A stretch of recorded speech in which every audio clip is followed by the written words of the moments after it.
The red dust of the frontier town rose in lazy spirals as another wagon rolled down the main street, its wheels creaking against the hard-packed earth.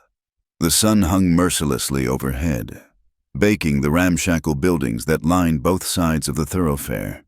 It was a market day in Cedar Ridge, and the usual collection of traders, ranchers, and drifters had gathered for the monthly auction. The auction platform stood at the center of the town square. Rough-hewn planks elevated 3 feet above the ground. Men in wide-brimmed hats clustered around it, spitting tobacco juice into the dust and exchanging crude jokes.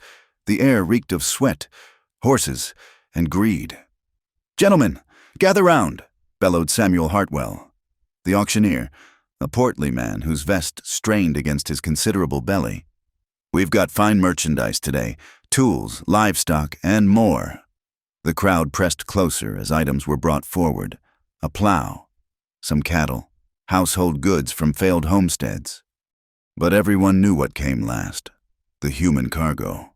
Those unfortunate souls who'd fallen into debt, been abandoned, or worse. As the sun began its descent toward the horizon, painting the sky in shades of orange and crimson, the final item was brought forward. A young woman, perhaps 20 years old, stumbled onto the platform.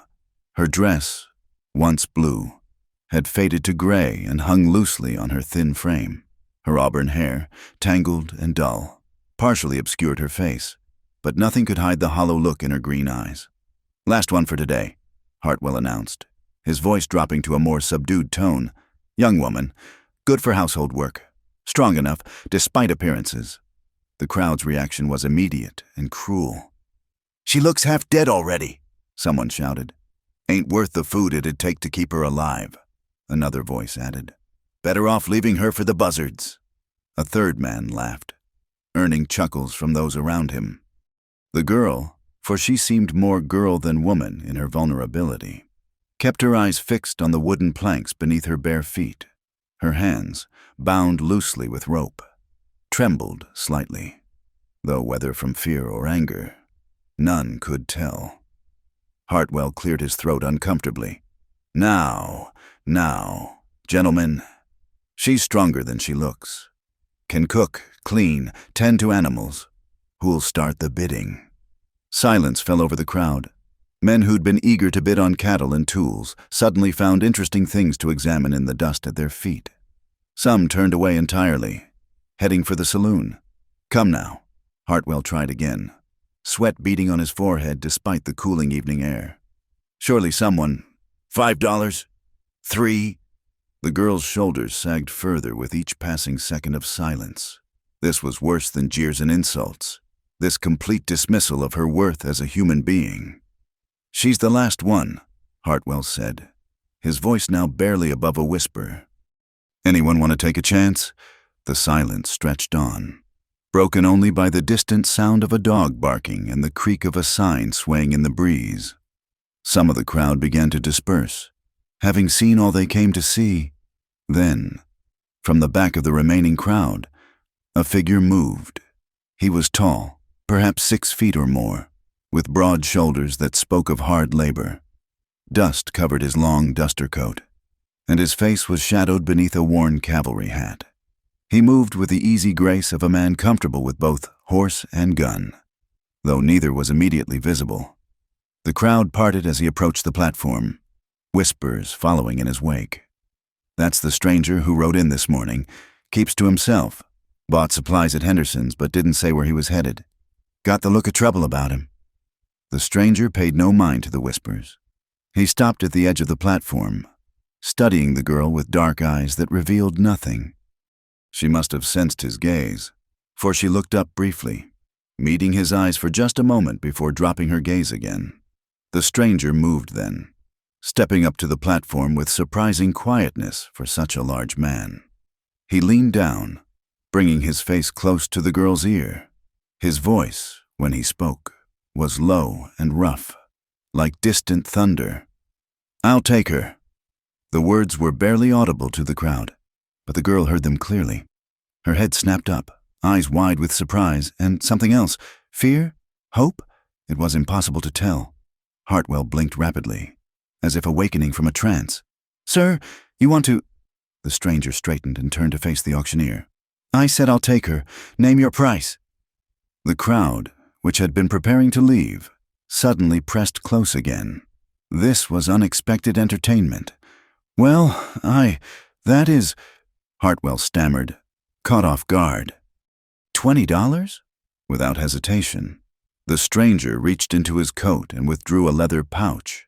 He counted out the coins with deliberate movements, placing them in Hartwell's sweaty palm. Release her, the stranger said, his tone brooking no argument.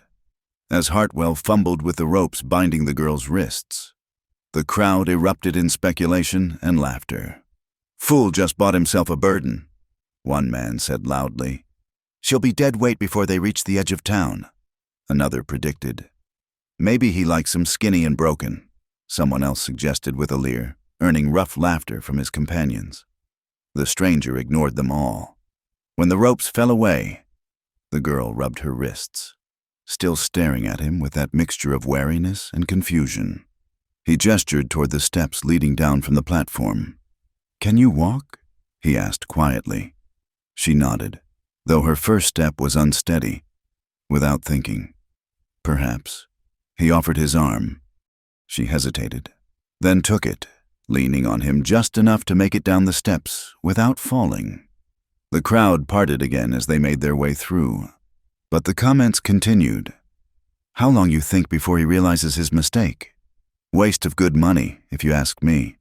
At least the buzzards won't get her today. The stranger led her to where a bay horse stood tied to a post, saddlebags bulging with supplies. A second horse, a smaller paint mare, stood beside it. Can you ride?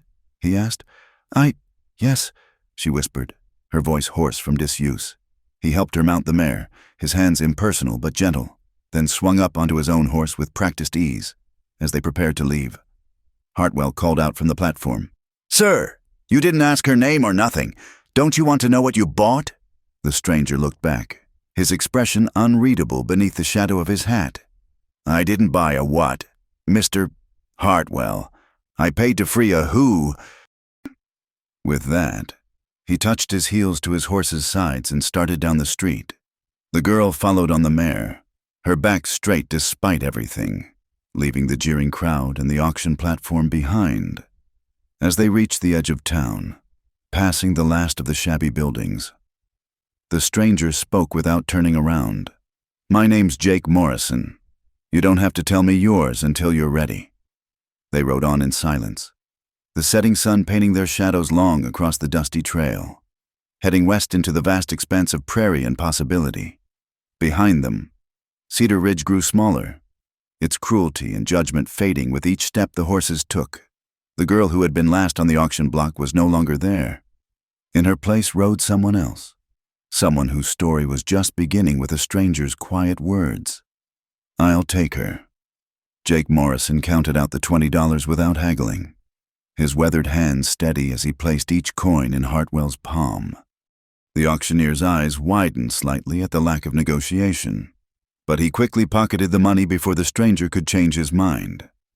As they prepared to leave the platform, Jake untied his horses from the hitching post with practiced efficiency.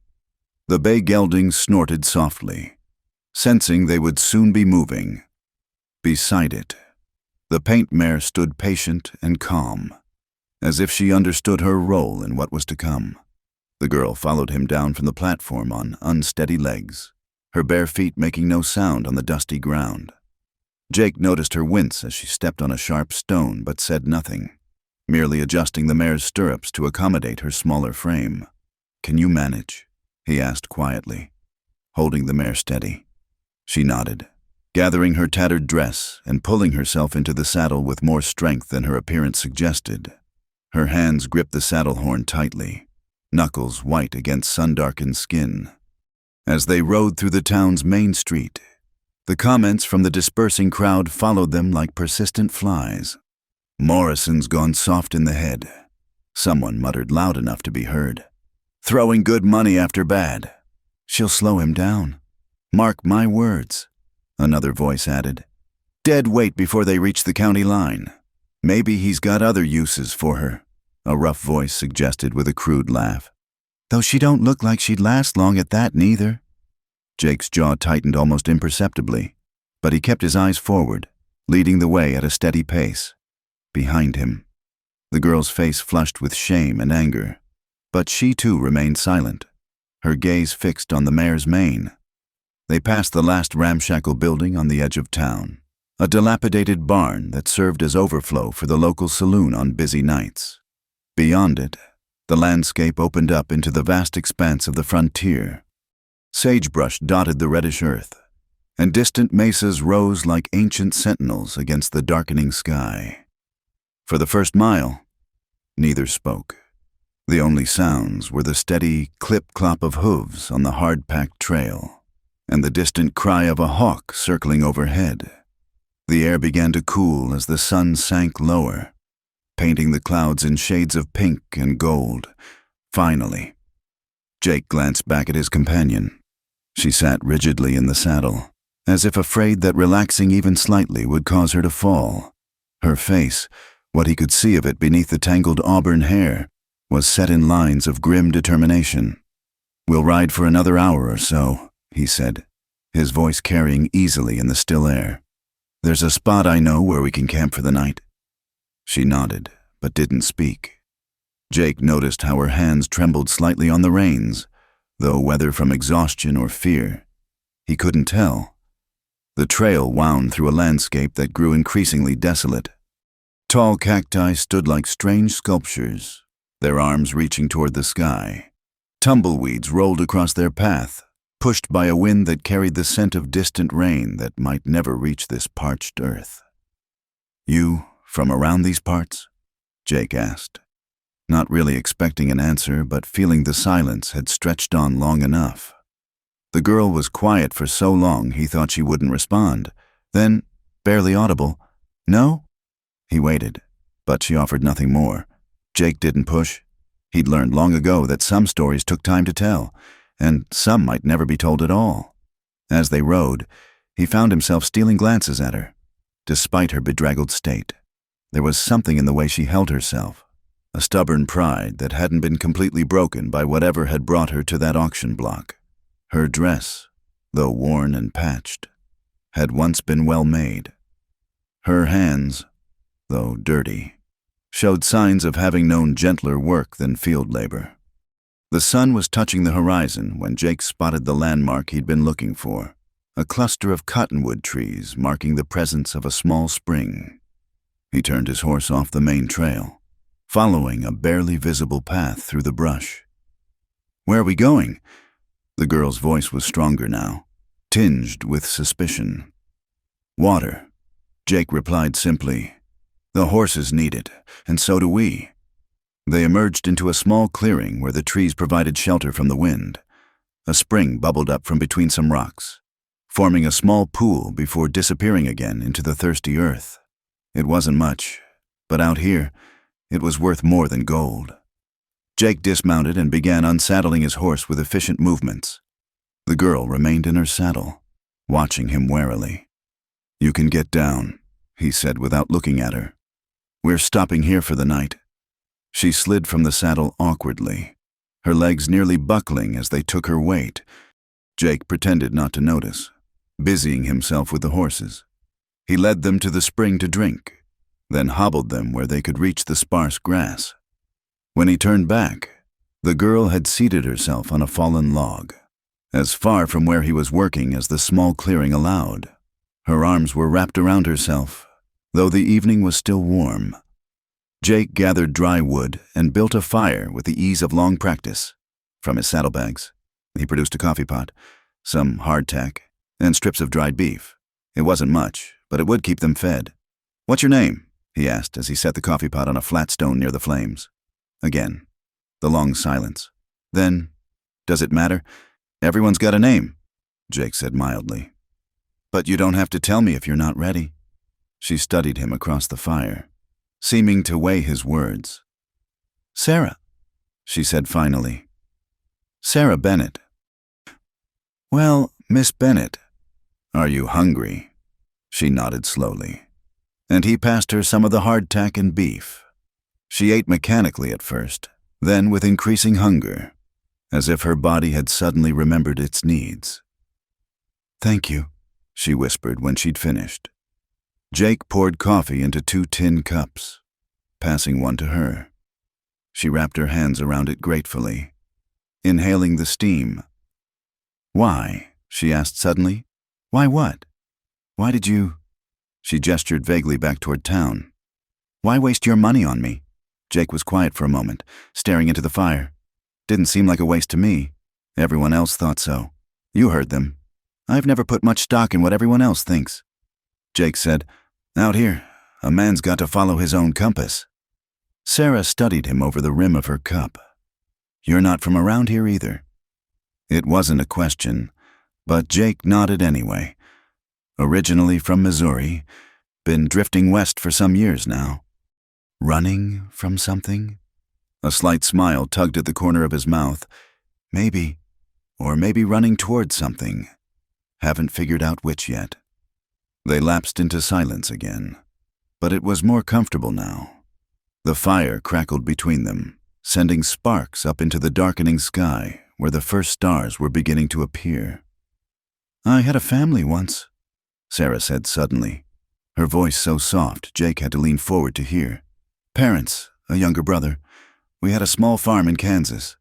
She paused, her fingers tightening on the cup. "Cholera took them all. I was the only one who survived."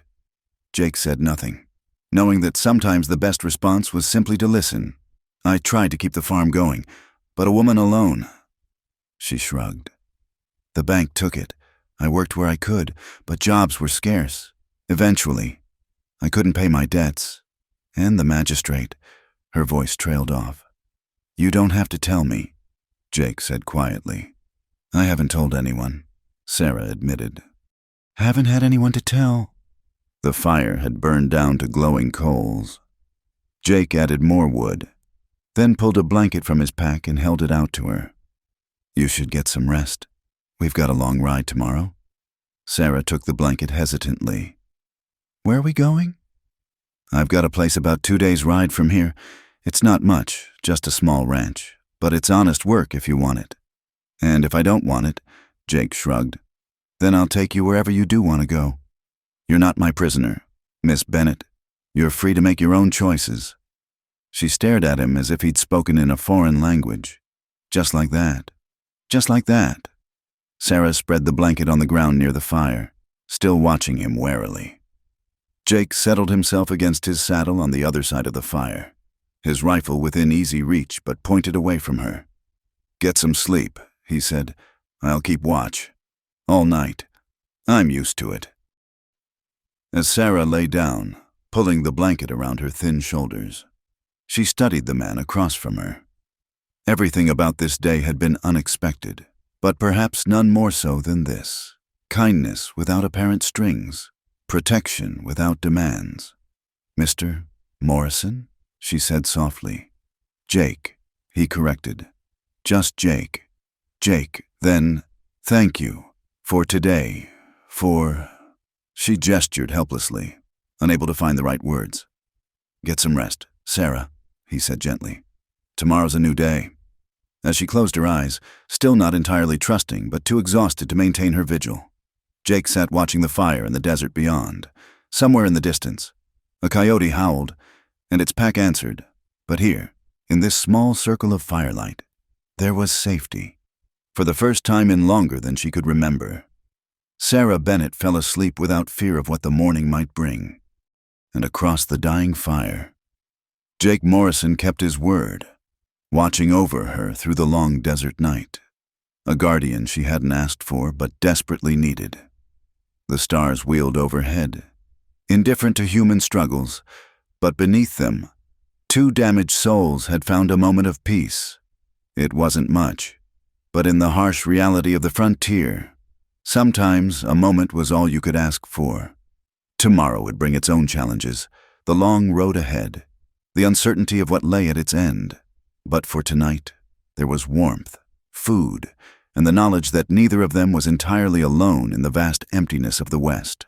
The abandoned way station appeared just as the last light faded from the sky. its weathered boards silver in the moonlight. Jake had spotted it from a distance, a dark shape against the horizon that promised shelter from the night wind that had begun to pick up, carrying with it the scent of distant rain and sage. "We'll stop here," he said, guiding his horse toward the structure. Sarah followed silently, her body swaying with exhaustion in the saddle. They had ridden hard through the afternoon, putting distance between themselves and Cedar Ridge, stopping only to water the horses at a nearly dry creek bed. The station had been abandoned for years, probably since the railroad had made the old stage routes obsolete. Half the roof had caved in, but one corner remained intact, providing shelter from the elements. Jake dismounted and checked the structure carefully before gesturing for Sarah to follow. "It's not much, but it'll keep the wind off," he said, leading the horses to what remained of a lean-to attached to the building. Sarah slid from her mount, her legs trembling with fatigue. She stumbled, catching herself against the mare's side, and Jake pretended not to notice, busying himself with unsaddling the horses. Inside the station, moonlight streamed through gaps in the walls, illuminating scattered debris, broken bottles, the remains of a table, and, inexplicably, a child's wooden doll missing one arm. Sarah picked up the doll carefully, staring at it with an unreadable expression before setting it gently on a window ledge. Jake built a fire in what had once been a stone fireplace, the chimney miraculously still drawing despite years of neglect. The warmth was welcome. The desert night had turned cold, and Sarah huddled close to the flames, pulling the blanket he'd given her tight around her shoulders. "How long were you?" Jake started to ask, then stopped himself. "At the auction house?" Sarah finished for him, her voice flat. 3 days. Before that, the jail in Cedar Ridge for 2 weeks. She stared into the fire. Before that, various places. It's been months since... She trailed off. Jake pulled supplies from his saddlebags, more hardtack, dried beans he'd put to soak that morning, a small portion of salt pork. It wasn't fancy, but it would fill their bellies. He set about preparing a simple meal, aware of Sarah watching his every move. "You're not what I expected," she said suddenly. "What did you expect?" She was quiet for a long moment. "I don't know, but not kindness. World's got precious little of it." Jake agreed, stirring the beans. "Doesn't mean we should add to the shortage." A wolf howled somewhere in the darkness, the sound carrying on the wind. Sarah shivered, moving closer to the fire. "Are we safe here?" "Safe enough," Jake assured her. "Wolves won't bother us if we don't bother them. It's men you have to watch out for in these parts." As if to emphasize his point, he checked his rifle, ensuring it was loaded and within easy reach. His revolver remained on his hip, a constant presence Sarah had noticed but tried not to think about. They ate in companionable silence, the beans and salt pork simple but satisfying. Sarah ate slowly this time, savoring each bite as if remembering what it was like to eat without desperation. "Tell me about your ranch," she said when they'd finished, surprising them both with the question. Jake leaned back against the wall. "Considering, it's not much to look at. Couple 100 acres of scrubland, good for grazing if the rains come. Got a small herd of cattle, some horses. The house is solid. Built it myself from timber I hauled down from the mountains. There's a well that's never run dry, even in the worst droughts." "You built it yourself?" "Every board and nail," Jake confirmed. "Took me 2 years, working between other jobs. It's isolated. Nearest neighbor is 10 miles off. Town's a day's ride, but the land's mine, free and clear." "Why were you in Cedar Ridge?" Sarah asked. "If your ranch is so far away?" "Needed supplies, salt, coffee, ammunition, things you can't make or grow yourself." He paused. Wasn't planning on leaving with company." Sarah pulled her knees up to her chest, making herself small. "You could still change your mind. Leave me at the next town." "Could," Jake agreed. "Won't?" "Why not?" He was quiet for so long Sarah thought he wouldn't answer. When he spoke, his voice was distant, as if seeing something beyond the fire's light. Had a sister once, younger than you, I'd reckon. Pretty thing, full of life. Our parents died when she was 15, and I was supposed to look after her. I was 22, thought I knew everything. He paused, poking at the fire with a stick. Got offered a job driving cattle to Kansas. Good money, enough to set us up proper. I left her with a family in town. Respectable folks. Said I'd be back in 2 months. Sarah waited, sensing the weight of what was coming. Took 3 months instead. Trail was bad. Lost half the herd crossing a river. When I got back, Jake's voice roughened. The family had fallen on hard times. The man had started drinking, gambling. They'd put my sister out when they couldn't afford to keep her. By the time I found her, he didn't finish. But he didn't need to. Sarah understood all too well the fate of young women alone in frontier towns. She died that winter, Jake said simply. Pneumonia, the doctor said, but I knew better. She'd given up. He looked at Sarah across the fire. I've carried that weight for 8 years, so when I saw you on that platform... You saw her, Sarah finished softly. Maybe. Or maybe I just saw someone who deserved better than what they were getting. Jake stood abruptly, uncomfortable with having revealed so much. You should rest. I'll keep watch. You kept watch last night too, Sarah protested. You need sleep. I'm used to it. That doesn't mean you don't need it. She hesitated, then said, I could keep watch for a while. Wake you if anything happens. Jake studied her, surprised by the offer. You know how to use a rifle? My father taught me before... She gestured vaguely. After a moment's consideration, Jake handed her the rifle. Anyone approaches, you wake me. Don't try to be a hero. I won't, Sarah promised. Jake spread his bedroll on the other side of the fire, his revolver close at hand. Few hours, then we switch. As he settled in, Sarah took up position near the doorway where she could see out into the night. The rifle felt heavy in her hands, but familiar too, bringing back memories of better times. Her father teaching her to shoot bottles off fence posts, her mother scolding them both for wasting ammunition. She shook off the memories, focusing on the present. The night was full of sounds, the rustle of small creatures in the brush, the distant yip of coyotes, the whisper of wind through the damaged roof, but nothing threatening, nothing human.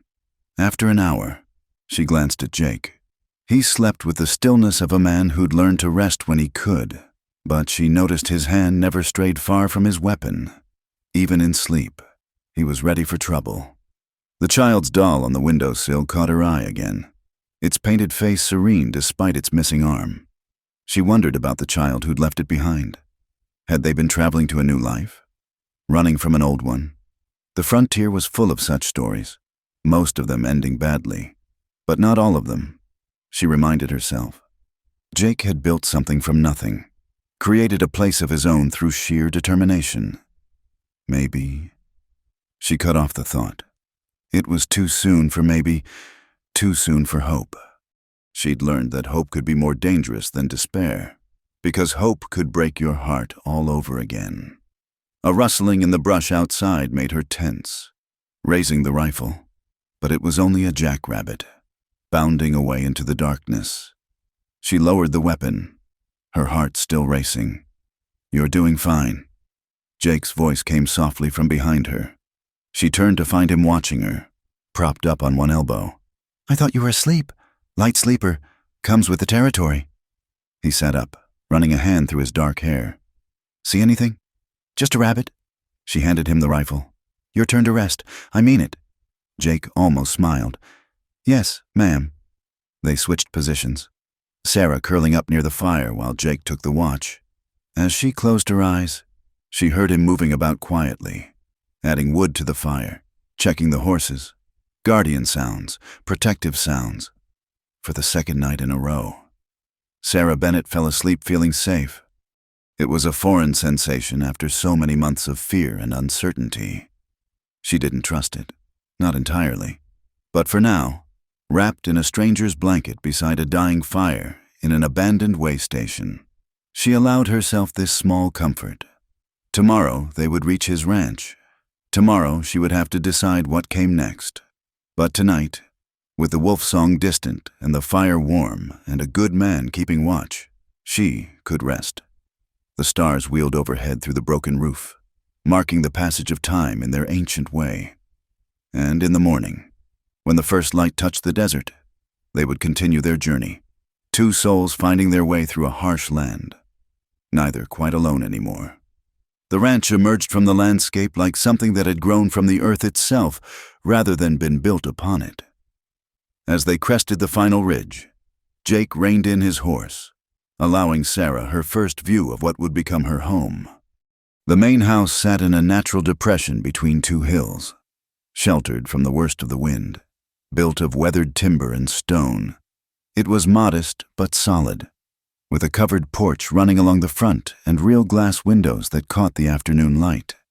To the left stood a barn, its doors hanging slightly askew, and a corral where a few horses raised their heads at the newcomer's approach. Beyond that, the land stretched out in rolling waves of brown grass and sagebrush, dotted with scraggly juniper trees. "It's not much," Jake said, unconsciously echoing his words from the night before. Sarah studied the scene before her, after months of uncertainty, sleeping in alleys and barns when she could, locked in cells when she couldn't. This simple ranch looked like paradise. "It's perfect," she said softly. Jake glanced at her, surprised by the genuine emotion in her voice. "Wait until you've seen the inside and the work that needs doing."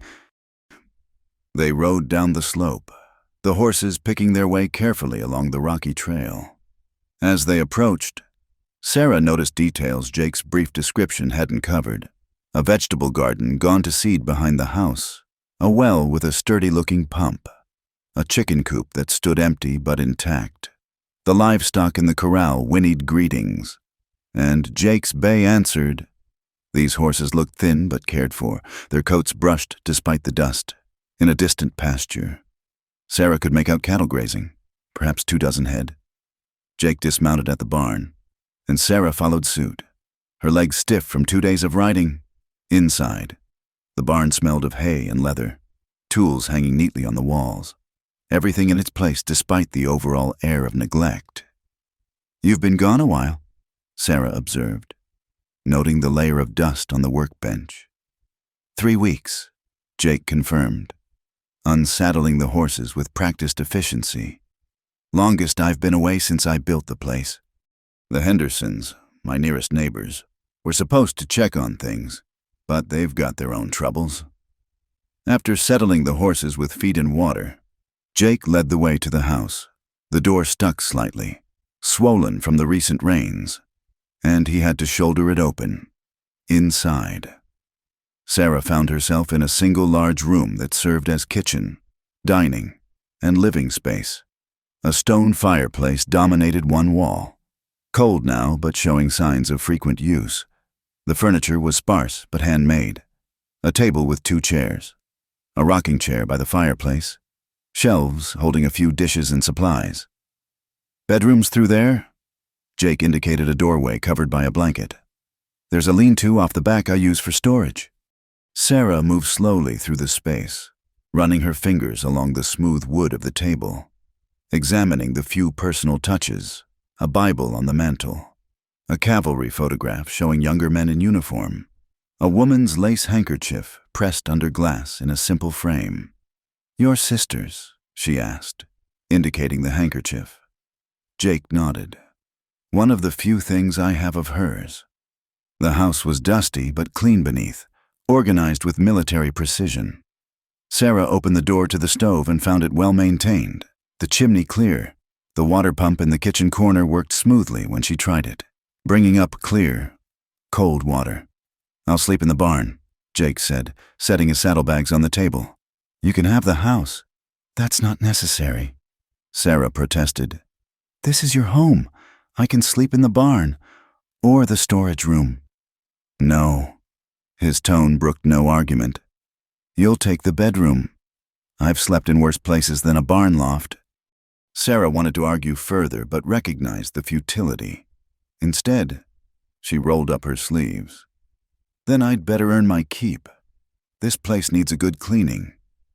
Tomorrow, Jake said. You need a rest and proper food first. Sit, I'll make something.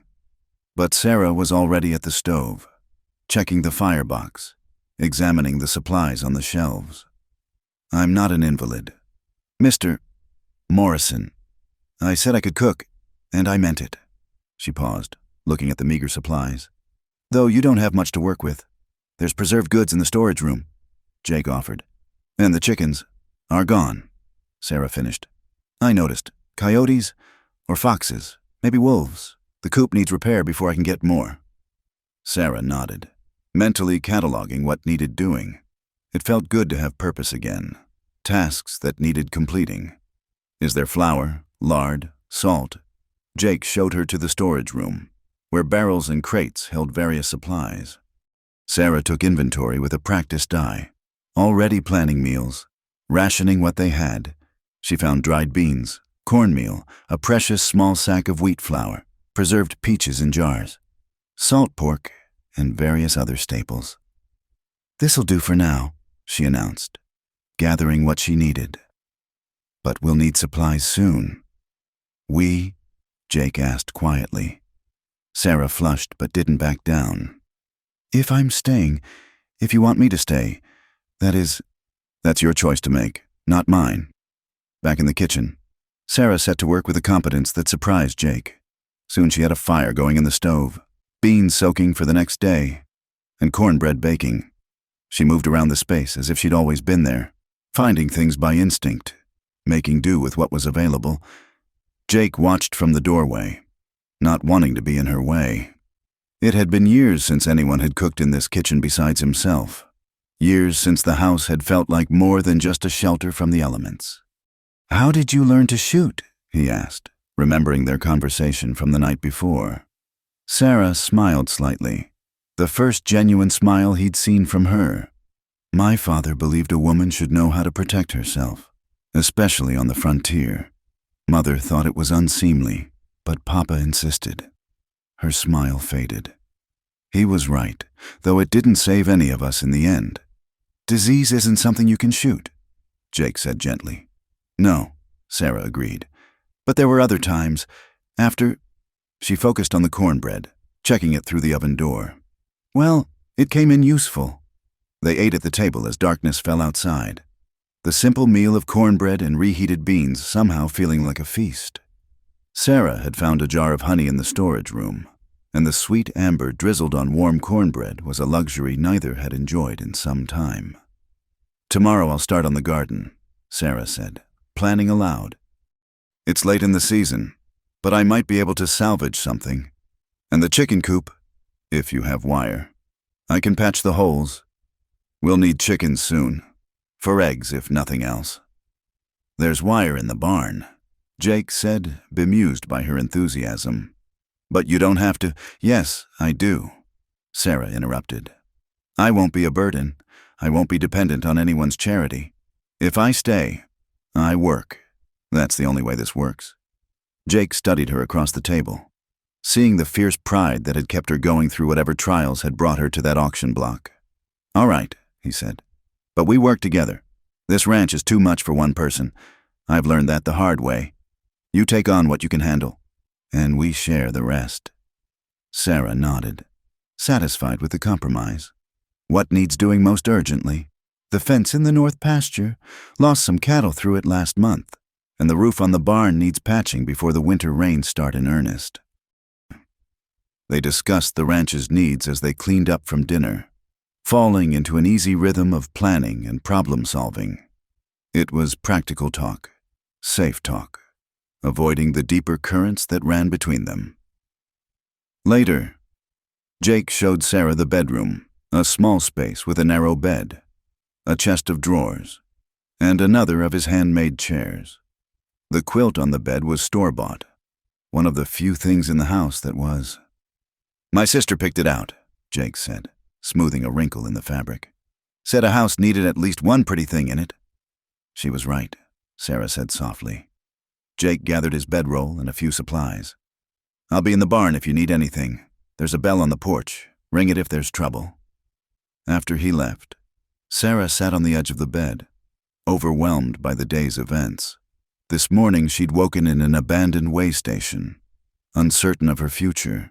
Tonight she had a roof over her head, a bed to sleep in, work to do tomorrow. It seemed impossible, like a dream she might wake from at any moment. She changed into the spare dress Jake had somehow produced from the storage room, too large and patched in places, but clean. Her own dress was beyond salvaging, fit only for rags. As she folded it, she felt she was folding away the person she'd been on that auction block. Tomorrow she would wake as someone new. Not the broken girl sold to the highest bidder, but a woman with purpose, with a place to be, outside, in the barn loft. Jake lay awake on his bedroll, listening to the familiar sounds of his ranch. But tonight there was something new. The soft footsteps overhead as Sarah prepared for bed. The creak of the pump as she drew water for washing. The gentle closing of a door. Sounds of habitation, of life beyond mere survival. He'd acted on instinct in Cedar Ridge, seeing something in that girl's defeated posture that had called to him. Now, watching how quickly she'd taken to the ranch, how naturally she'd stepped into the rhythms of frontier life. He wondered if perhaps it hadn't been impulse at all. Perhaps some things were simply meant to be. The night deepened, bringing with it the usual chorus of coyotes and the whisper of wind through the grass. But for the first time in years, the Morrison Ranch felt like more than just a collection of buildings on a harsh landscape. It felt like the beginning of something. What that something might be, neither of them could yet say, but for now, it was enough that they were no longer alone, that tomorrow would bring shared work and shared purpose. In the house, Sarah pulled the quilt up to her chin, marveling at its softness, at the simple luxury of a real bed. Through the window, she could see stars and the dark bulk of the barn where Jake kept his protective watch. She closed her eyes, and for the first time in months, she didn't dream of auction blocks or cruel laughter or the endless, grinding desperation of having nowhere to go. Instead, she dreamed of gardens growing green despite the late season, of chicken coops mended and filled with life, of two people working side by side to build something lasting in a land that seemed determined to break whatever dared to put down roots. They were simple dreams, but after what she'd endured, simple was more than enough. It was a beginning. The trouble came on a Tuesday afternoon, 3 weeks after Sarah's arrival at the ranch.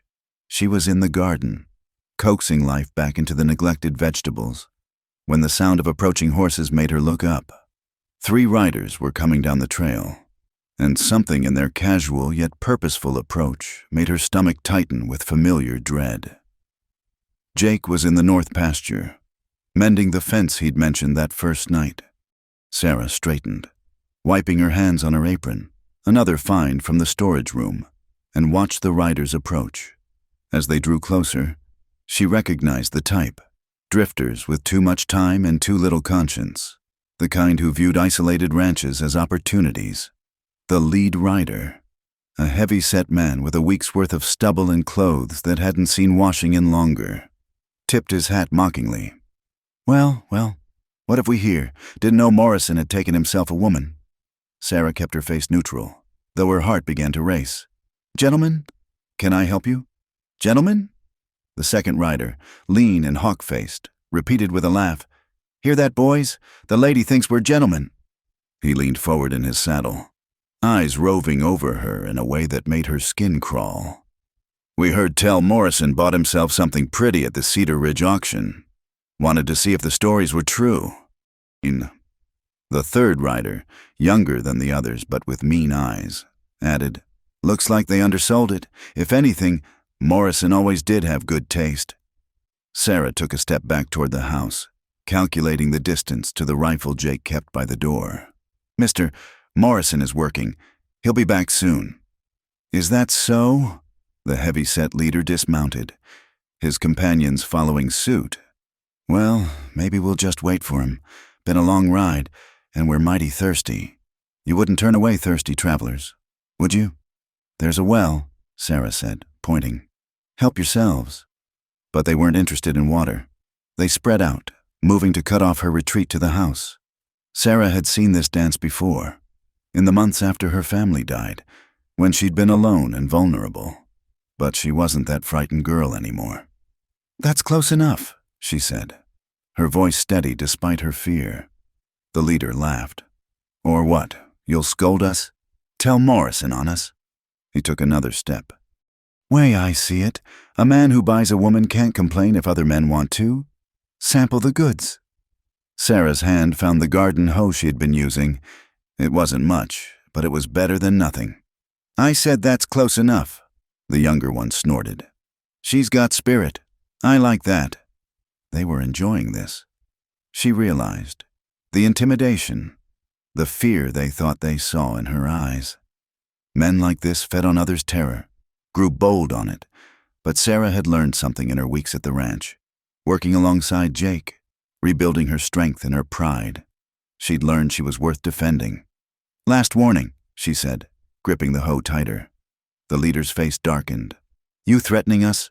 Woman, you forget your place. You're nothing but auction trash." And the shot that rang out cut off his words. The bullet kicked up dust inches from his boots, and all three men froze. Jake stood at the corner of the barn, rifle steady in his hands, his face carved from stone. "Step away from her," he said, his voice carrying the kind of quiet authority that came from absolute willingness to follow through on a threat. "Morrison," the leader said, attempting bravado. "We were just paying a social call. No harm meant." "Step away." The men moved back, hands carefully visible. The hawk-faced one tried a conciliatory smile. "Come on, Jake. We're all men here. We understand how it is. You buy a woman. You can't blame others for being curious." Jake's rifle never wavered. "Miss Bennett is my employee. She cooks, keeps house, and tends the garden. Nothing more. And anyone who suggests otherwise will answer to me." "Employee." The younger one scoffed. "That what they're calling it now?" The rifle swung toward him, and he shut up quickly. "You boys have two choices," Jake said conversationally. "You can get on your horses and ride out, and we'll pretend this never happened. Or you can keep talking, and I'll put a bullet in each of you. Starting with you." He looked at the leader. "For frightening a lady who's under my protection." The silence stretched taut. Sarah could hear her own heartbeat, could see the calculation in the men's eyes. 3 against 1. But Jake had the rifle, the high ground, and the look of a man who'd killed before and would do it again without losing sleep. "This ain't over. Morrison," the leader finally said.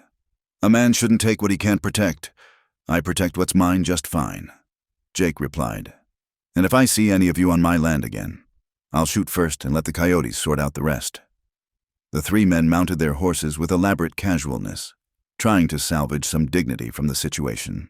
As they rode away, the hawk-faced one called back, "You can't watch her every minute, Morrison, and a woman like that.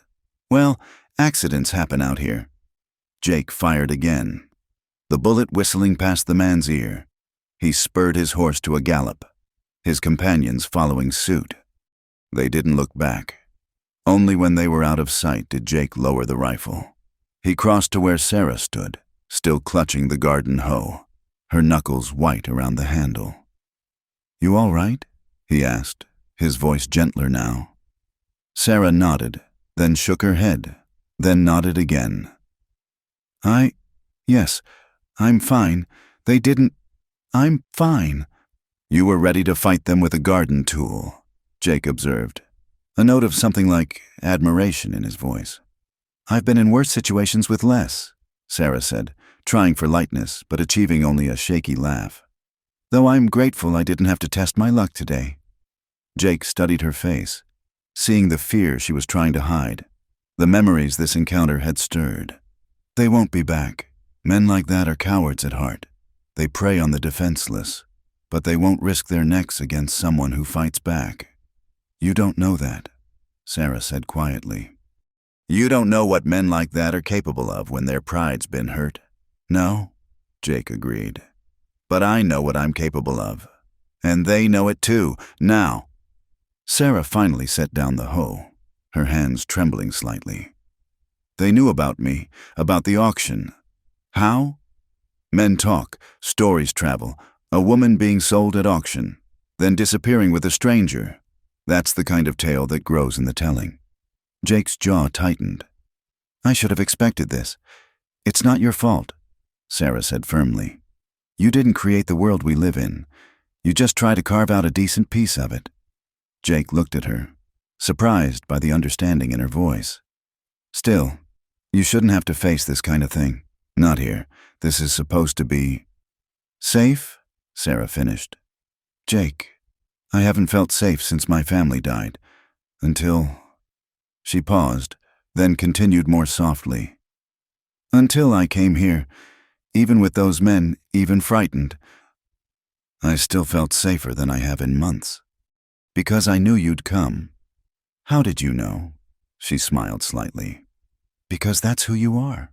The man who says I'll take her when everyone else walks away. The man who keeps watch all night so a stranger can sleep. The man who builds a ranch with his own hands and then offers to share it with someone who has nothing to offer in return. You have plenty to offer, Jake said gruffly, uncomfortable with her praise. This place has never looked better. Haven't eaten so well since, well, ever. And the garden's coming back to life. You've more than earned your keep. They stood there for a moment, the afternoon sun beating down, both aware that something had shifted between them. The threat from outside had forced them to acknowledge what they were building together. Not just a working arrangement, but a partnership. Perhaps something more. I should teach you to shoot properly, Jake said finally. A rifle, not just a pistol. And we'll keep weapons where you can reach them. In the house, the barn, maybe hidden in the garden shed. You think they'll come back? Not them, maybe, but there'll be others. That's the nature of the frontier. It attracts those seeking freedom, but also those seeking to take freedom from others. He met her eyes. But you don't have to face them alone, not anymore. Sarah nodded, feeling the truth of his words settle into her bones. Show me now, she said. The rifle. I want to learn now. While the fear's fresh, it'll help me remember why I need to know. Jake retrieved an older rifle from the barn, and they spent the remaining daylight hours in impromptu lessons. Sarah was a quick learner, her father's early teaching coming back readily. She had good instincts, steady hands despite the day's scare, and the kind of determination that came from knowing the cost of helplessness. As the sun set, painting the sky in shades of rose and gold, Sarah put 5 shots in a row into a target Jake had set up against a hillside. You're a natural, Jake said, and meant it. I have a good teacher, Sarah replied, and good motivation. That night, Jake didn't retreat to the barn as had become his custom. Instead, he made up a bedroll in the main room of the house, his rifle within easy reach. Just for tonight, he said when Sarah protested, until we're sure they've moved on. But both of them knew it was more than that. The visit from the drifters had shattered the illusion that the ranch existed separate from the harsh realities of the frontier. They were vulnerable here, isolated, and pretending otherwise served no one. Jake, Sarah said from the doorway of the bedroom. Thank you, for today, for everything. He looked up from where he was arranging his bedroll. No need for thanks. We look out for each other. That's what partners do. Partners, Sarah repeated, tasting the word. I like that. As she closed the door, Jake settled in for the night, rifle close at hand. Outside, coyotes called to each other across the darkness, and the wind whispered through the grass. But inside, the house felt secure, a fortress of 2 against whatever the frontier might throw at them. The men who'd come calling had thought to find easy prey. A woman without protection, a man who couldn't defend what was his.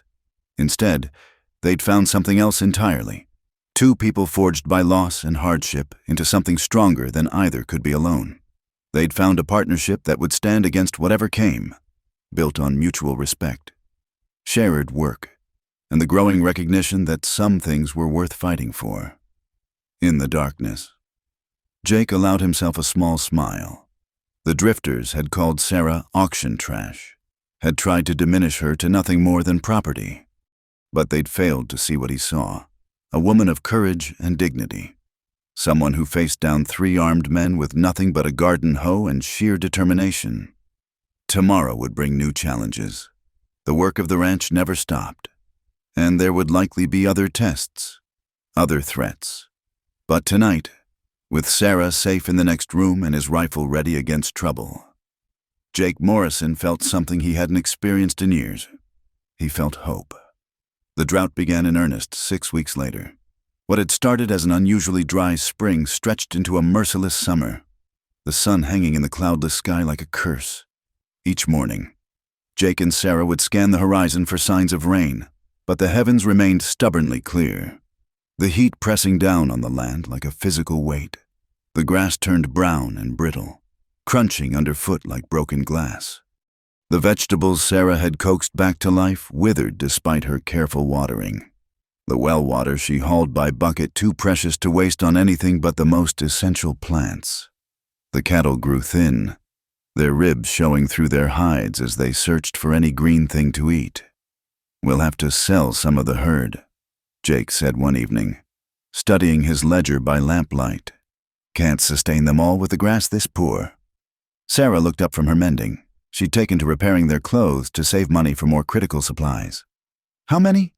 "Half, maybe more. Problem is, everyone else is selling too. Prices will be low." They sat in companionable silence, both understanding what this meant. The ranch operated on thin margins even in good years. A bad year could ruin them. The next morning brought a new crisis. Jake found 3 cattle dead near the dry creek bed, their bodies already attracting buzzards. "Disease?" Sarah asked, watching from a safe distance as Jake examined the carcasses. "No.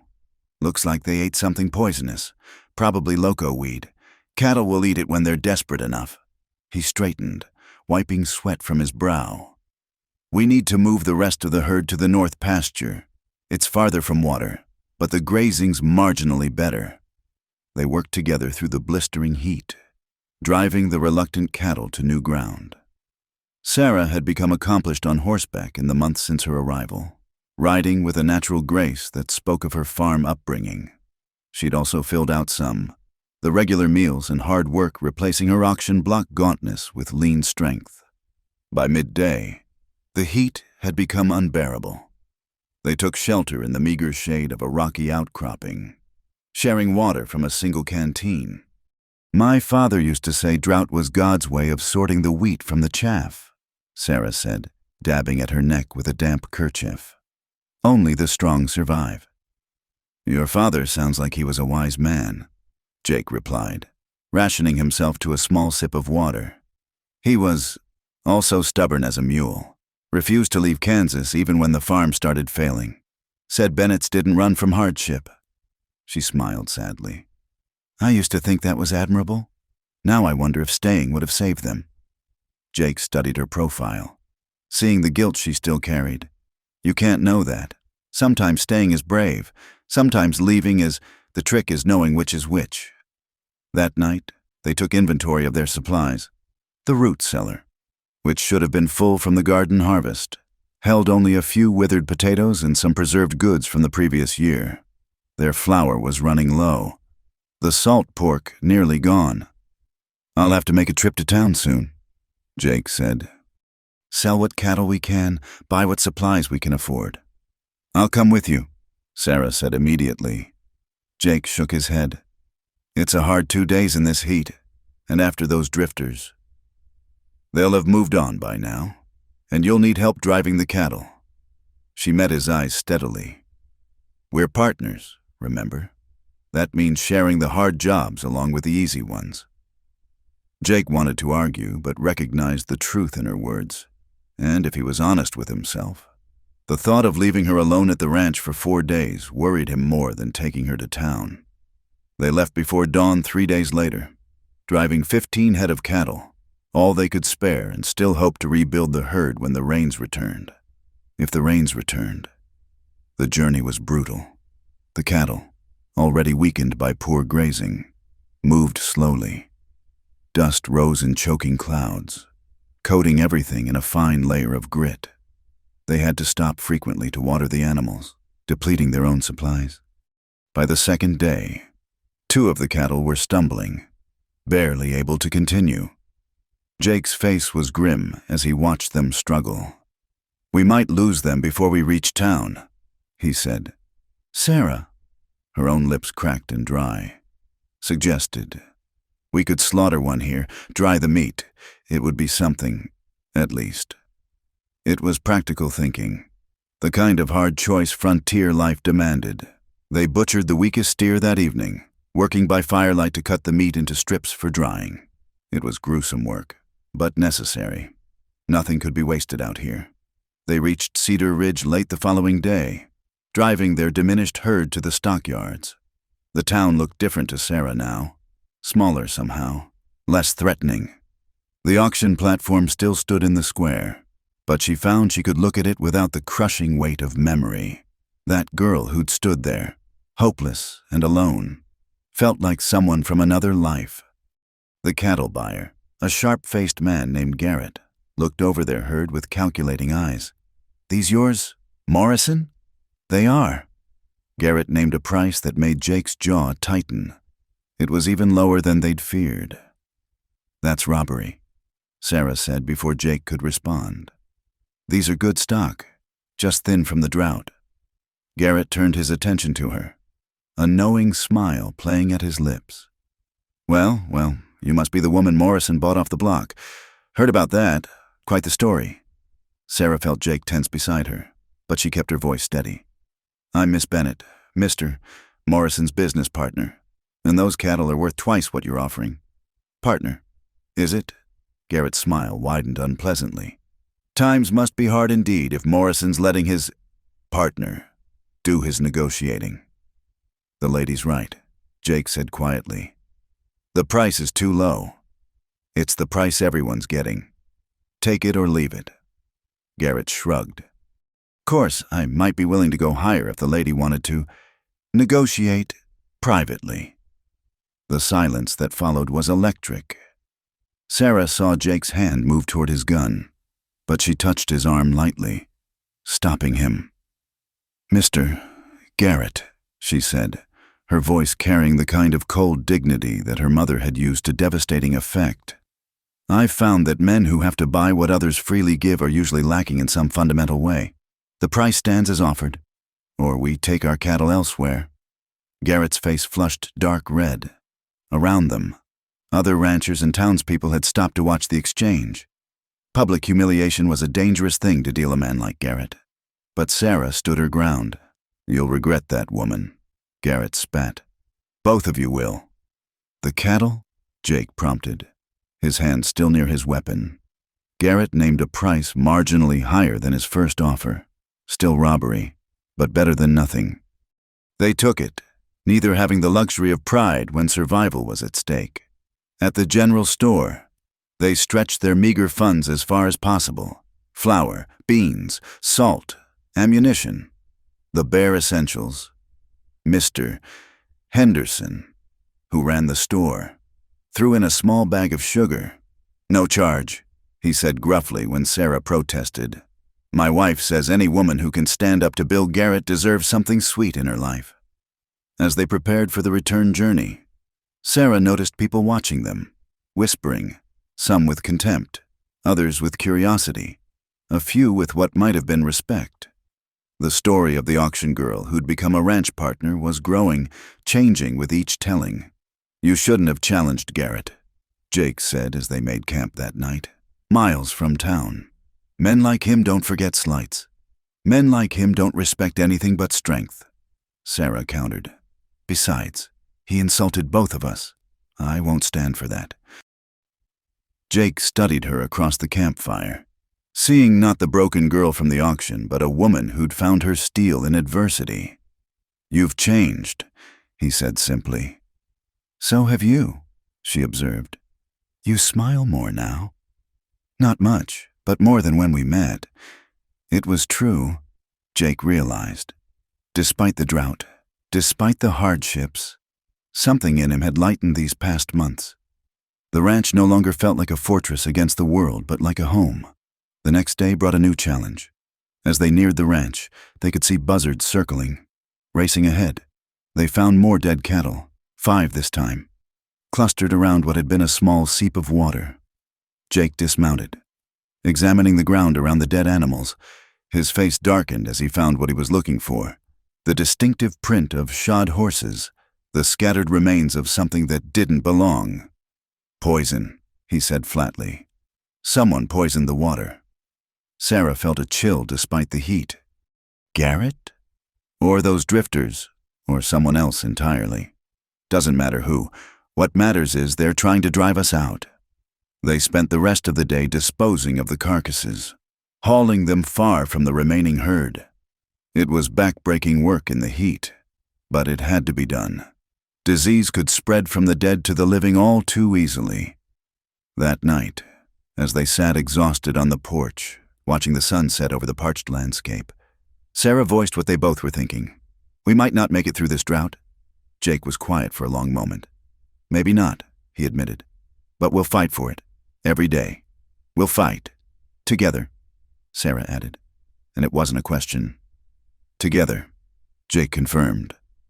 A coyote howled in the distance, its cry taken up by others until the night filled with their wild song. In the past, the sound had frightened Sarah. Now it just seemed part of the landscape, no more threatening than the wind or the stars. She thought about the girl on the auction block, how that girl would have crumbled under the weight of these challenges. But that girl was gone, transformed by work and purpose and the quiet strength of the man beside her. In her place sat a woman who could face down cattle buyers and poisoned water holes, who could work from dawn to dusk under a killing sun and still find hope for tomorrow. The drought would end, or it wouldn't. The ranch would survive, or it wouldn't. But whatever came, she would meet it standing upright, with dirty hands and an unbroken spirit.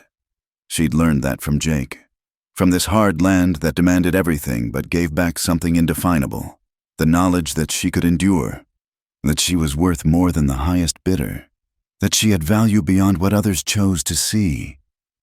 Jake, she said softly. Thank you for that day in Cedar Ridge, for seeing something worth saving. Jake turned to look at her, his weather-beaten face softened by the dying light. Wasn't me doing the saving, Sarah. We saved each other. And in the gathering darkness, with the drought-stricken land stretching out before them and unknown challenges ahead, Sarah knew he was right. They had saved each other, and they would continue to do so, one day at a time, until the rains came again. The summons came on a scorching afternoon 2 weeks later. Sarah was drawing water from the well, rationing each bucket carefully, when she spotted the dust cloud approaching from the east. As the rider drew closer, she recognized Tom Brennan, the sheriff's deputy from Cedar Ridge. Miss Bennett. Brennan touched his hat, though his expression was far from friendly. Morrison around? He's with the herd, Sarah replied, setting down the bucket. Is there trouble? Could say that. There's been a formal complaint filed. Judge wants to see Morrison in town. Tomorrow. Jake appeared from behind the barn, rifle in hand.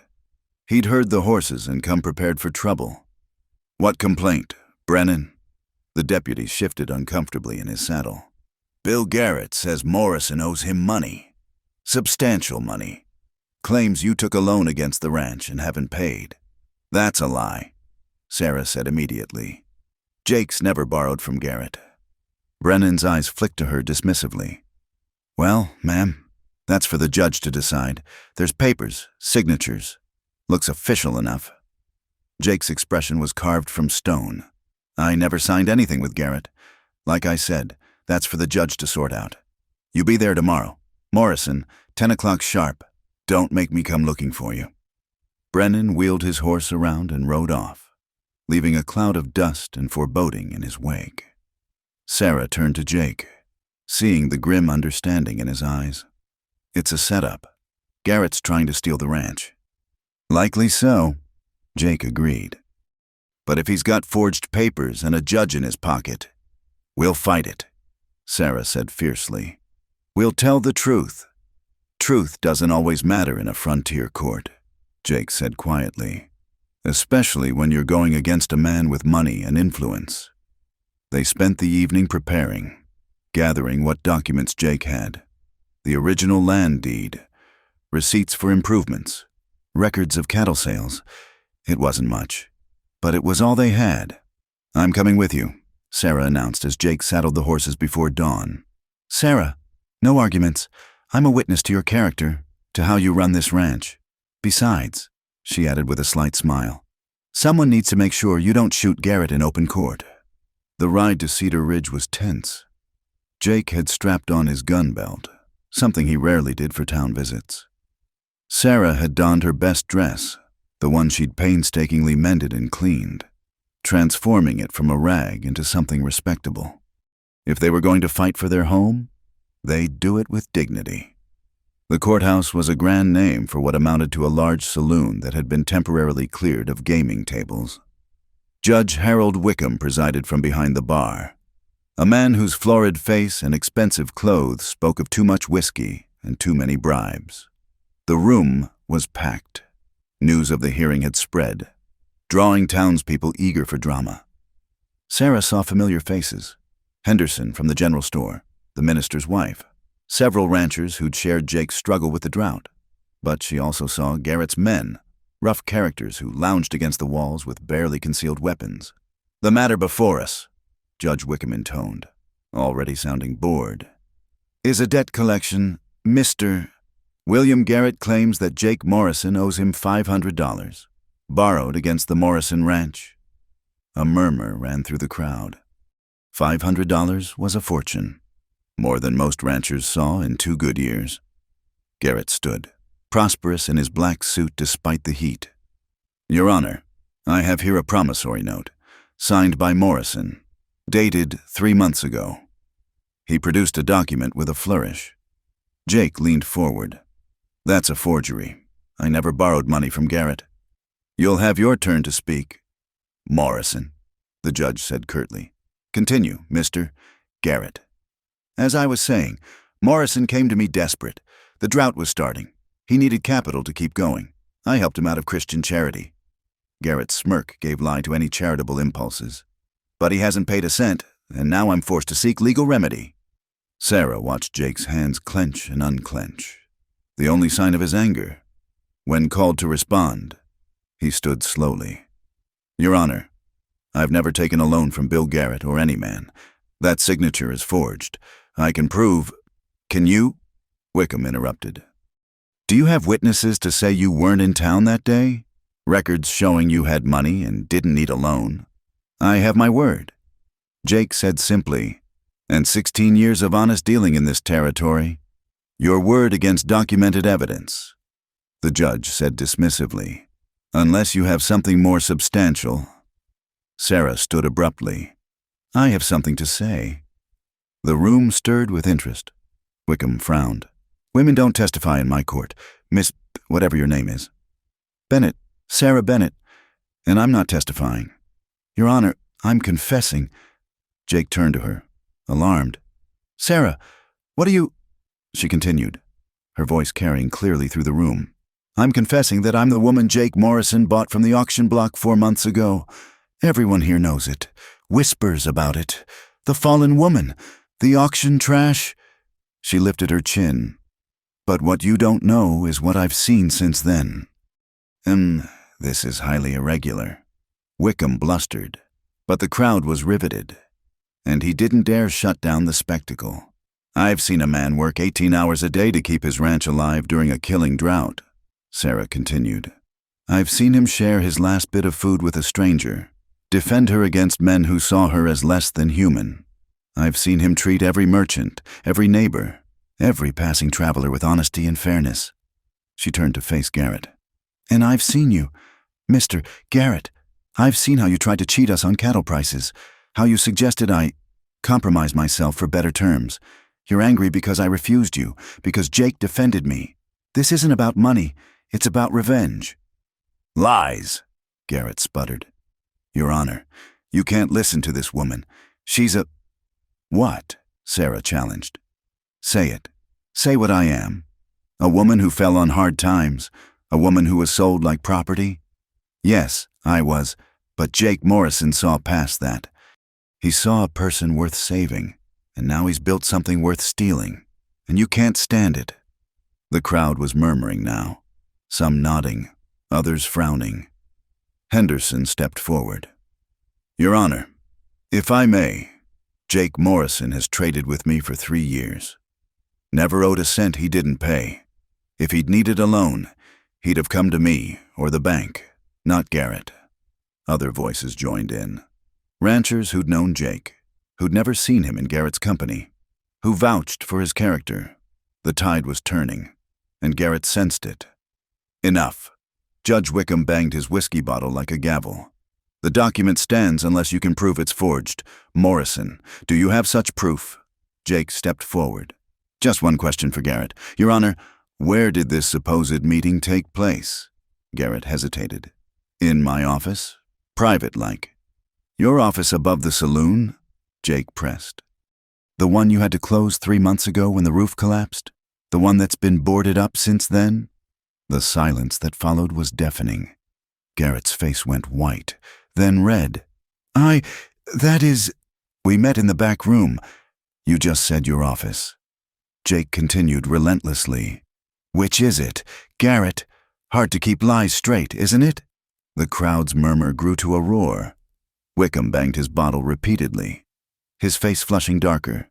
This proves nothing. The document is a forgery, a new voice said from the back of the room. Everyone turned to see a thin, nervous man in spectacles. Samuel Hartwell, the auctioneer, looking like he wanted to be anywhere else. I can't stay quiet anymore. Hartwell stammered. Garrett paid me to draw up that note. Used an old receipt with Morrison's signature. Had me trace it. I'm sorry. Jake, he threatened my family if I didn't... The room erupted. Garrett lunged for Hartwell, but several ranchers restrained him. Jake stood perfectly still, his hand on Sarah's arm, letting justice take its course. Judge Wickham, seeing which way the wind was blowing and perhaps calculating his own survival, banged for order. Mr. Garrett, these are serious allegations. I'm dismissing your claim pending investigation into fraud and forgery charges. You can't do this, Garrett raged. I own this town. I own you. Not anymore, Wickham said coldly, already distancing himself from a sinking ship. Sheriff, take Mr. Garrett into custody. As Garrett was led away, still cursing and threatening, the townspeople pressed around Jake and Sarah, offering congratulations and apologies in equal measure, but Sarah only had eyes for Jake, who was looking at her with something like awe. You stood up in front of everyone, he said quietly. Called yourself the truth, Sarah finished. I'm not ashamed anymore. Jake, how can I be ashamed of the path that led me to you? Henderson clapped Jake on the back. You've got yourself a fighter there, Morrison. Don't let her go. As they prepared to leave town, Hartwell approached hesitantly. Jake, Miss Bennett, I'm so sorry. What I did. You told the truth when it mattered. Jake said simply, that took courage. It was her, Hartwell said, nodding at Sarah. When she stood up there, unashamed, fighting for what's right, made me realize I'd rather face Garrett's threats than live with my shame. They rode home in the afternoon heat, the drama of the morning settling into their bones. The ranch came into view just as the sun was beginning its descent, painting the humble buildings in golden light. We could have lost it all today, Jake said as they dismounted. But we didn't, Sarah replied. We fought for it, together. Jake took her hands in his, work-calloused fingers gentle against hers. What you did in there, Sarah, I've never seen anything braver. It wasn't brave, she said softly. It was necessary. This is our home, Jake, both of ours, and I'll stand before 100 courts, face down 1,000 Garretts, to keep it. Our home, Jake repeated, the words carrying weight. Sarah, I need to say something. These months, working beside you, watching you grow strong again, you've become more than a partner to me. You've become everything." Sarah finished, her eyes bright with unshed tears. "I know. You've become everything to me too." As the sun set over their drought-stricken but defended land, Jake Morrison pulled Sarah Bennett into his arms, sealing with a kiss what had been growing between them since that fateful day at the auction. They'd won today, beaten back those who would take what they'd built. Tomorrow would bring new challenges. The drought continued. The ranch still struggled, but they would face them as they'd faced everything else, together. The stars emerged one by one in the darkening sky, looking down on a small ranch where two people had found not just shelter from the storm, but something worth fighting for. Love had grown in the harsh soil of the frontier, watered by trust and respect, strengthened by adversity, and like the hardy plants that somehow survived in this unforgiving land, it would endure. The first drops came at dawn, 3 days after the trial. Sarah woke to an unfamiliar sound, a gentle pattering on the roof that her sleep-fogged mind couldn't immediately place. Then Jake's voice came from the main room, filled with a wonder she'd never heard before. "Sarah, come look." She wrapped a shawl around her shoulders and stepped outside to find Jake standing in the yard, face turned skyward, arms outstretched like a child. Rain, actual rain, was falling from clouds that had gathered during the night, transforming the dawn sky into a tapestry of gray and silver. "It's raining," she whispered, as if speaking too loudly might break the spell. Jake turned to her, his face wet with rain and something that might have been tears. Without a word, he crossed to her, lifting her off the porch and spinning her around as the rain soaked through their clothes. They laughed like children, dancing in the mud that was already forming in the yard. Celebrating the end of months of killing drought, the cattle, those that remained, stood with their faces turned up, letting the water stream over their hides. The parched earth drank greedily, small rivulets forming and racing toward the dry creek bed. Within hours, what had been dust was mud. What had been brown was showing the first hints of green. "We need to check the water barrels," Jake said practically, though his eyes still shone with joy, "and move the seed stores to keep them dry. And we need to plant." Sarah interrupted. "Everything we can. The ground will be ready." They worked through the rain, side by side, preparing for the renewal that the water promised. By afternoon, the creek was running again, a muddy trickle that would grow with each passing hour. The well, which had been dangerously low, began to refill. That evening, as they sat on the porch watching the steady rain, Jake took Sarah's hand. "I've been thinking," he began. "Dangerous habit," Sarah teased, though she squeezed his fingers gently. "About us, about the ranch, about the future." He turned to face her fully. "Sarah, what happened in court when you stood up, claimed your past without shame, fought for our home? I knew then what I think I've known for a while." Sarah's heart began to race, but she kept her voice steady. "What's that?" "That I love you," Jake said simply. "Not because you needed saving, not because I needed company, but because you're the strongest, bravest, most determined woman I've ever known. You've turned this lonely ranch into a home. You've turned me from a man just existing into a man who wants to live." Sarah felt tears mixing with the rain on her cheeks. "Jake Morrison, are you proposing to me in the middle of a rainstorm?" "I am," he confirmed, dropping to one knee right there on the muddy porch.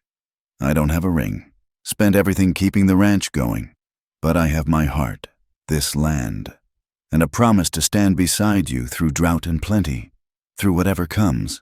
Sarah Bennett, will you marry me?" "Yes," she said without hesitation, pulling him up for a kiss that tasted of rain and new beginnings. "Yes, you wonderful, stubborn fool. Of course I'll marry you." They were married a week later in the small church in Cedar Ridge. Half the town turned out, partly from genuine goodwill and partly from curiosity about the woman who'd gone from auction block to altar. Sarah wore her mended dress with pride, wildflowers from the newly green prairie in her hair. Jake wore his best shirt, the one Sarah had carefully patched and pressed. Henderson's wife played the piano, slightly out of tune but with enthusiasm. Hartwell, seeking to make amends, had decorated the church with ribbons and whatever flowers had survived the drought. Even some of Garrett's former associates attended, having quickly distanced themselves from their disgraced leader who now resided in the territorial prison. "Do you, Jake Morrison, take this woman to be your lawfully wedded wife?" Reverend Davis asked, his voice carrying over the assembled crowd. "I do," Jake said, his eyes never leaving Sarah's face. "Do you, Sarah Bennett, take this man to be your lawfully wedded husband?" "I do," Sarah replied, her voice clear and strong. "Then by the power vested in me, I pronounce you man and wife." Their kiss was interrupted by cheers and applause as they turned to face the congregation as husband and wife. Sarah caught sight of the auction platform through the church window. It seemed smaller now, less significant. Just weathered wood where once her life had nearly ended and then begun anew. The reception was held at Henderson's store, with the whole town contributing what they could. A cake made with precious sugar, fiddle music, dried fruit pie, and even some aged whiskey someone had been saving. It wasn't fancy by city standards, but it was filled with the warmth of community, of people who'd learned to see past their prejudices to the woman Sarah had become. "Never thought I'd see the day Jake Morrison took a wife," old Samuel Crawford said, pumping Jake's hand. "But you chose well, son. She's got sand, that one." As the evening wore on, Sarah found herself in conversation with Mrs. Henderson and several other ranch wives. They shared advice about preserving food, dealing with the isolation, making a home in this unforgiving land. For the first time since her family's death, Sarah felt she belonged somewhere. "You've done well for yourself," Mrs. Henderson said quietly. "Not many could have survived what you did and come out stronger." "I had help," Sarah replied, watching Jake laugh at something Henderson was saying. "The best help." They rode home under a canopy of stars, the recent rains having washed the air clean. The ranch looked different somehow, still modest, still weather-beaten, but no longer just a refuge. It was truly home now. Over the following weeks, the prairie transformed. Green grass sprouted everywhere. Wildflowers bloomed in riotous color, and the creek ran clear and steady. The surviving cattle grew fat on the new growth, and Jake was able to buy a few more head with the money they'd saved from not having to pay Garrett's fraudulent debt. Sarah's garden exploded with life. Tomatoes, beans, squash, and corn rising from soil that had seemed dead just weeks before. She worked it every morning, her hands deep in the earth, creating abundance where there had been only survival. One evening, as summer gave way to autumn, Jake found her standing in the garden, one hand resting on her belly, a secret smile on her face. "Sarah, everything all right?" She turned to him, her eyes bright with tears and joy. "Everything's perfect. Jake, we're going to have a baby." He crossed to her in 2 strides, gathering her carefully in his arms. "A baby," he repeated, wonder in his voice. Our baby, Sarah confirmed. "Come spring, new life for the new season." They stood together in their garden as the sun set, painting the sky in shades of gold and rose. The ranch spread out around them, the sturdy house, the mended barn, the green pastures where cattle grazed peacefully. It had been a long journey from that auction platform to this moment, a journey marked by hardship and drought, by those who would tear down and those who would build up. "Do you ever think about it?" Jake asked quietly. "How different things could have been?" "Sometimes," Sarah admitted. "If you hadn't been in Cedar Ridge that day, if I'd given up during the drought or the trial." "But you didn't give up," Jake reminded her. "Neither of us did." "No," Sarah agreed, turning in his arms to face him. "We didn't. And look what we built because of it." As stars began to appear in the darkening sky, they made their way back to the house, their house, built by Jake's hands and made a home by Sarah's heart. Inside. Sarah lit the lamps while Jake added wood to the fire. the simple domestic tasks that marked the rhythm of their days. Later, as they sat together on the porch, watching the night settle over their land, Sarah thought about the girl she'd been on that auction block. Broken, defeated, certain her life was over. She could never have imagined this: a home, a husband who loved her, a child growing beneath her heart, a future bright with possibility. "Thank you," she said suddenly. "For what?" Jake asked, puzzled. "For seeing me, not the broken thing on the platform, but the person I could be, for giving me the chance to become her." Jake pulled her close, pressing a kiss to her temple. "You always were her, Sarah. You just needed the space to remember it." A coyote called in the distance, answered by its pack, their wild songs carrying across the prairie. But here on the porch of the Morrison Ranch, two people sat in perfect contentment, their love a testament to the power of redemption, second chances, and the courage to reach for happiness against all odds. The frontier was still harsh, still unforgiving. There would be other droughts, other challenges, other men like Garrett who sought to take what others had built. But Jake and Sarah Morrison would face them together, with the strength that comes from surviving the worst and choosing to build something better. In the spring, when their child was born, a daughter with her mother's eyes and her father's stubborn chin, they would name her Hope, because sometimes, in the wildest of places, with the most unlikely of beginnings, hope was all you needed to start with. Everything else, love, home, family, could grow from that single seed, as surely as grass from rain-soaked earth. The West had tried to break them, but they had refused to be broken. Instead, they had built a life worth living, a love worth fighting for, and a future worth believing in. And that, perhaps, was the greatest victory of all. Thank you so much for listening to this Wild West love story. I'd love to know where in the world you're enjoying these tales of frontier romance and resilience.